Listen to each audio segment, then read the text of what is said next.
കാസർകോട്ടെ freedom quiz വിവാദ ചോദ്യോത്തരത്തിൽ ചോദ്യാവലി തയ്യാറാക്കിയ ഉദ്യോഗസ്ഥർക്കെതിരെ വകുപ്പ് തല അന്വേഷണം ആവശ്യപ്പെട്ട് MSF രംഗത്ത്. സ്വാതന്ത്ര്യദിനത്തോടനുബന്ധിച്ച ക്വിസ് മത്സരത്തിൽ സവർക്കറെ പുകഴ്ത്തിയാണ് പരാതിക്കാധാരമായ ചോദ്യാവലിയുള്ളത്.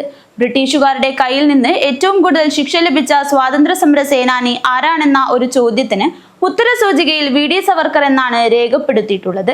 മഞ്ചേശ്വരം, കാസർഗോഡ്, കുമ്പള ഉപജില്ലകളിലെ സ്കൂളുകളിൽ നിന്നുള്ള LP വിഭാഗം വിദ്യാർത്ഥികളെ ഉൾപ്പെടുത്തി സോഷ്യൽ സയൻസ് ക്ലബ് അസോസിയേഷന്റെ നേതൃത്വത്തിൽ നടത്തിയ ക്വിസ് മത്സരത്തിലാണ് ചോദ്യമുള്ളത്. പറയാനുള്ളത് ഈ 3 ഉപജില്ലകളിൽ വിവാദപരമായ ഈ ചോദ്യാവലി തയ്യാറാക്കിയ അധ്യാപകരുടെ ലക്ഷ്യം എന്താണെന്ന് MSFന് അറിയേണ്ടതായിട്ടുണ്ട്. അവർക്ക് എങ്ങനെയാണ് ഈ വസ്തുതാപരമായ ചരിത്ര വളച്ചൊടുക്കിയ ഒരു ക്വസ്റ്റ്യൻ ഉണ്ടാക്കാനുള്ള ചെയ്തോ വികാരം എന്താണെന്നാണ് MSFന് പറയാനുള്ളത്. തീർച്ചയായിട്ടും MSFന് പറയാനുള്ളത് ഈ ചോദ്യാവലി തയ്യാറാക്കിയവർ, അത് പരിശോധിച്ചവർ, അത് അംഗീകരിച്ചവർ, ഇവർക്കെതിരെ ശക്തമായ വകുപ്പ് തല അന്വേഷണം നടത്തുകയും അവർക്കെതിരെ ശക്തമായ നടപടി സ്വീകരിക്കണമെന്നാണ് MSFന് പറയാനുള്ളത്. എന്ത് തരത്തിൽ ഗൂഢാലോചന നടന്നു എന്നാണ് പറയുന്നത് ഈ പേരുമായി ബന്ധപ്പെട്ട്? തീർച്ചയായിട്ടും ഇത് സ്വാഭാവികമായിട്ടും വിദ്യാഭ്യാസ വകുപ്പ് ഇത് കൈകാര്യം ചെയ്തത് UDF ആണ്, മുസ്ലിം ലീഗിൻ്റെ മന്ത്രിയാണ്.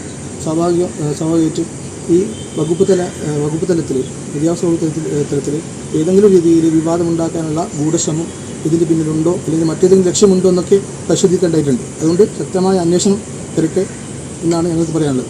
ഏത് തരത്തിലുള്ള ചോദ്യ ക്രമീകരണമാണ് വന്നിട്ടുള്ളതെന്നാണ്? അതായത് ചരിത്രം തന്നെ ചരിത്രപരമായ വസ്തുതപരമായ ഒരു ക്വസ്റ്റ്യനാണ്. അതായത് ബ്രിട്ടീഷുകാരുടെ കയ്യിൽ നിന്ന് ഏറ്റവും കൂടുതൽ ശിക്ഷ ലഭിച്ച സ്വാതന്ത്ര്യ സമര സേനാനി എന്ന, അതായത് VD സവർക്കറെ സ്വാതന്ത്ര്യ സമര സേനാനിയാക്കിക്കൊണ്ട് മഹത്വീകരിച്ചുകൊണ്ട് ഉണ്ടാക്കിയ ഒരു ചോദ്യപേപ്പറാണ്.